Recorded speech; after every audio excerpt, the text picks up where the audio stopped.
وہ یہ ہے کہ ہمارے ہاں ایک رواج بن گیا ہے کہ جب امام کہتا ہے نا السلام علیکم ورحمۃ اللہ تو مقتدی بھی فوراً سلام کر دے. یہ غلط ہے.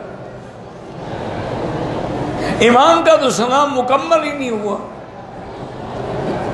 حکم یہ ہے کہ جب امام تکبیر، اب دیکھو نا اللہ اکبر، اب آپ کہیں گے اللہ اکبر. یہ تو نہیں ہے کہ اس کے ساتھ کہہ دیں اللہ اکبر، وہ بھی اللہ اکبر تم بھی اللہ اکبر. یہ غلط ہے. اس کی تکبیر کے بعد اللہ اکبر کہو. اس کے رکوع میں جانے کے بعد آپ رکوع میں جائیں. اسی طرح اس کے سلام کرنے کے بعد آپ سلام کریں گے. تو سلام جو ہے اس میں اختلاف اتنی ہے کہ بعض فقہا فرماتے ہیں کہ ایک دفعہ بھی اگر کر لے السلام علیکم ورحمۃ اللہ تو سلام مکمل ہو گیا.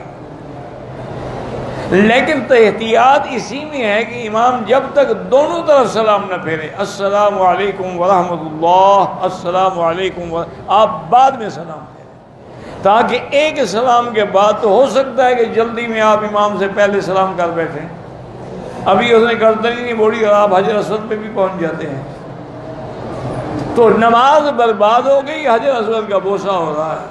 تو صرف اسی سنت کو زندہ کر لو کہ جب تک امام سلام مکمل نہ کر لے اس وقت تک سلام نہ کرو. اور سلام مکمل ہوتا ہے دونوں طرف سے. اس لیے ہمیشہ تو انشاءاللہ ایک آسان سا عمل ہے اور 100 شہید کا اجر مل جائے.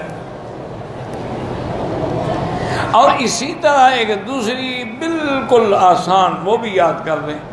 ہمارے لوگ کیا نا جب امام کہتا ہے غیر المغضوب علیہم ولا الضالین فوراً کہتے تھے آمین. یہ ناجائز ہے. آمین بھی امام کے آمین کہنے کے بعد کہیں. جب امام کہے گا آمین پھر آپ کہیں آمین. اور آپ نے صرف آمین کہنی ہے، فاتحہ نہیں پڑھنی. فاتحہ پڑھنی ہوتی تو ہمیں حکم ہوتا کہ جیسے امام پڑھے تم بھی پڑھو.